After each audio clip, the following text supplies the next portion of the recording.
E aí, beleza, beleza, meu querido aluno? É claro que você se lembra de que eu falei para você que eu trabalharia bastante repertório também, lembra?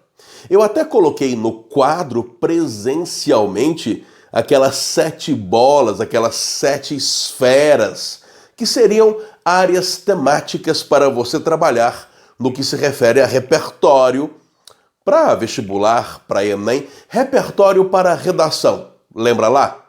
Beleza? Eu quero retomar aquilo para que possamos dar sequência a esse trabalho. Aquele trabalho que nós deixamos lá em sala de aula, presencialmente, e se Deus quiser, estaremos de volta daqui a pouco tempo. Beleza? Tá, mas vamos trabalhando aqui por EAD, não é isso? Olha aí uma proposta, hein? Pois é, educação à distância. Educação à distância. Preste atenção. Eu havia dito para você que muita gente se enrola na hora de estudar repertório. Até porque a maioria vê um filme e fala, puxa, esse filme é legal como repertório. Aí de repente a pessoa lê uma frase, olha que frase legal como repertório. Durante a aula de história, puxa, eu poderia usar isso na minha redação como repertório. E fica uma coisa meio bagunçada na cabeça, né? Você vai acumulando informações e nem sempre encontra essas informações quando delas você precisa.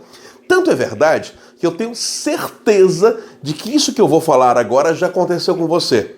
Olha o que eu vou falar com você. Você sai da prova de redação e pensa, puxa vida, eu podia ter falado disso aqui e nem me lembrei na hora. Na verdade, o seu problema nem é falta de repertório. O seu problema, muitas vezes, é não acessar o repertório quando você precisa dele. E aí, eu identifico alguns problemas. Primeiro problema, a falta de percepção do todo. É isso mesmo.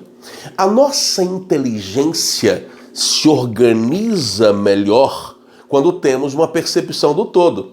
É como aquele exemplo que eu dei em sala de aula. Você está andando pela rua, avista a perna de uma cadeira e fala, meu Deus, é a perna de uma cadeira. É a perna de uma cadeira. E aí você se assusta. Mas como é que você sabe que a perna de uma cadeira é uma perna de uma cadeira? Ué, você só sabe isso porque você já viu uma cadeira inteira. Então você sabe que a perna de uma cadeira é uma perna de uma cadeira. Você reconhece a parte porque você conhece o todo. Na verdade, o aluno que sabe a matéria tem que ser capaz de organizar a matéria dentro da cabeça. Poxa, você sabe um determinado capítulo? Quais são os tópicos desse capítulo? Você consegue ver o esqueleto do capítulo? Essa percepção do todo? Isso é fundamental.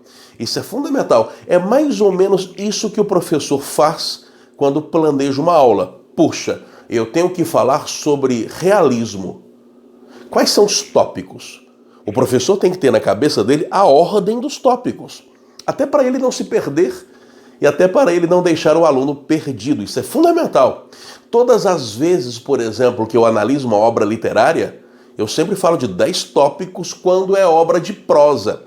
Eu falo de autor, gênero, enquadramento estilístico, enredo, narrador, espaço, tempo, personagens, verossimilhança e abordagem temática. Eu sempre falo desses tópicos todos.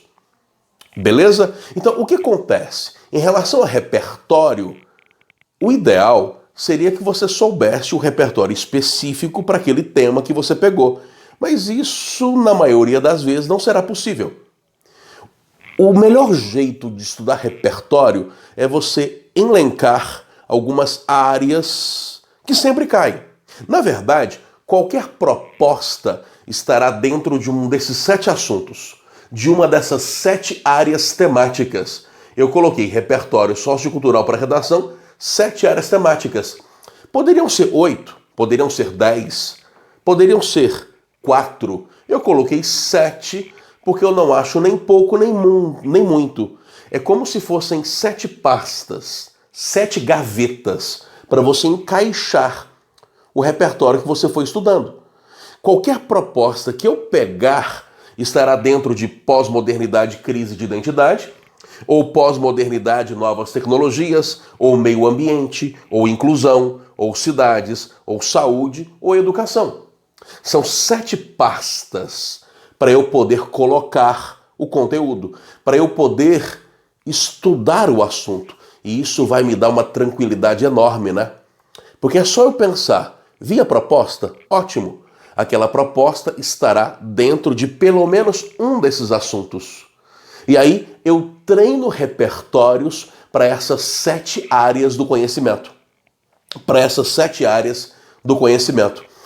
Em sala de aula, por exemplo, eu falei bastante de pós-modernidade. Eu vou revisar isso aqui para você. Puxa, se é pós-modernidade, eu posso falar do Byung-Chul Han, não é? Sociedade do Cansaço, Sociedade da Transparência. Eu posso falar do filme Coringa. Quais temas estariam associados à pós-modernidade? Temas como, por exemplo, crise de identidade, ansiedade, burnout, que é a depressão provocada pelo excesso de trabalho. Assunto importante demais, né?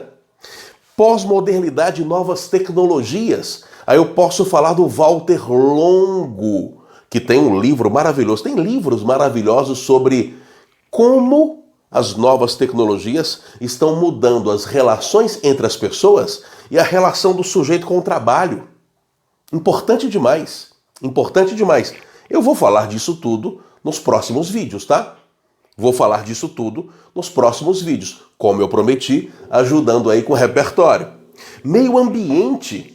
Puxa, se é meio ambiente, aí eu não vou falar de filosofia não. Posso até falar, mas eu prefiro não falar. Poxa, se é meio ambiente, eu posso falar de química. Posso falar de biologia.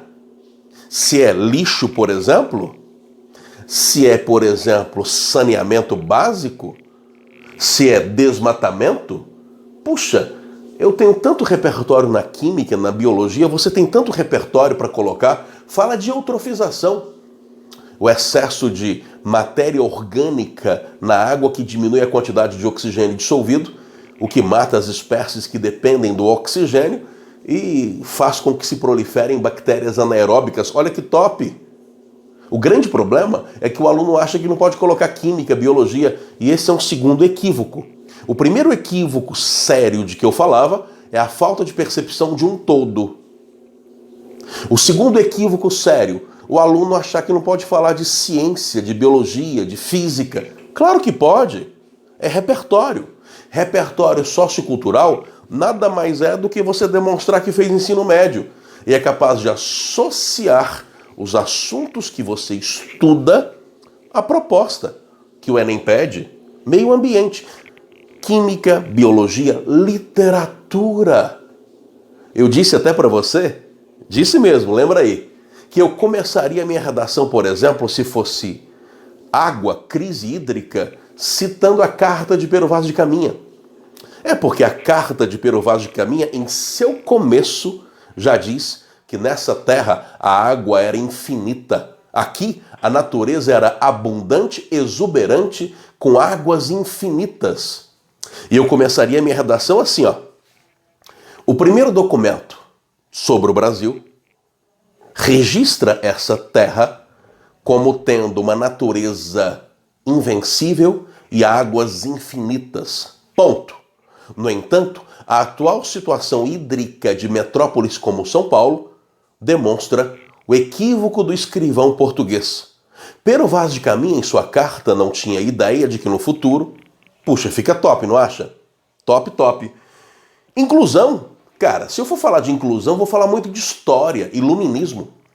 Até porque essa ideia que nós temos de inclusão hoje é toda iluminista. Toda iluminista. Certo? Importante demais isso aí. Importante demais. Esses conceitos são iluministas. Essa ideia de que todos somos iguais juridicamente, isso é iluminista. Ou seja, tem pouco tempo, só tem alguns séculos, pouco mais de 200 anos. Pouco mais de 200 anos. É algo muito jovem historicamente. Por isso que o conceito de inclusão ainda está se aperfeiçoando. E é isso que vai acontecendo. Inclusão, cidades. Se é cidade, eu falo de geografia. Segunda Revolução Industrial, principalmente. Porque problemas como mobilidade urbana, desigualdade, esses problemas estão muito relacionados à invenção do automóvel, da lâmpada, da energia elétrica. E essas transformações são caracterizadoras da Segunda Revolução Industrial. Assunto importante demais para eu colocar no meu texto. Saúde. Puxa, se eu fosse fazer uma redação sobre saúde, eu falaria sobre o conceito de saúde para a Organização Mundial de Saúde. Saúde é o bem-estar físico, mental e social. E só para lembrar uma coisa para você, até pouco tempo, na verdade até o século XIX, saúde era bem-estar só físico. Por quê? Porque a expectativa de vida no século XIX era pequena. Passar dos 30 anos era luxo, ou seja, sobreviver era difícil. Então a saúde estava relacionada ao corpo, ao físico. No século XX, depois da virada do século XIX para o século XX, desenvolvem-se as ciências da mente. Aparece Freud na virada do século XIX para o século XX. E aí saúde passou a ter sentido também mental. Mas na virada do século XX para o século XXI, com as redes sociais e com as redefinições da ideia de sociedade, a saúde passou a ter um sentido também mental. A saúde passou a ter um sentido também mental. E é importante que você observe isso aí tudo, tá? Beleza? Tranquilo? Então tá, eu falei desse assunto importante para revisar com você. E é legal até deixar o vídeo, né? De repente, se você perdeu essa aula presencialmente, você assiste aí. E eu vou fazer em aulas com menos de 15 minutos, tá? Essa sequência toda para você acompanhar. E eu disse que na forma como nós estudamos repertório, há dois equívocos graves. Primeiro, o fato de as pessoas em geral, não terem a noção do todo. Fala sério, você só consegue resolver o quebra-cabeças porque você já viu a imagem toda. E a maioria quer encaixar as peças sem ter a percepção do todo. Isso é grave. Isso é muito grave. Beleza? Primeira coisa. Segundo equívoco grave. O aluno acha que não pode falar de química, não pode falar de biologia. Para com isso, né? Claro que pode. Anote aí, criatura. Um abraço.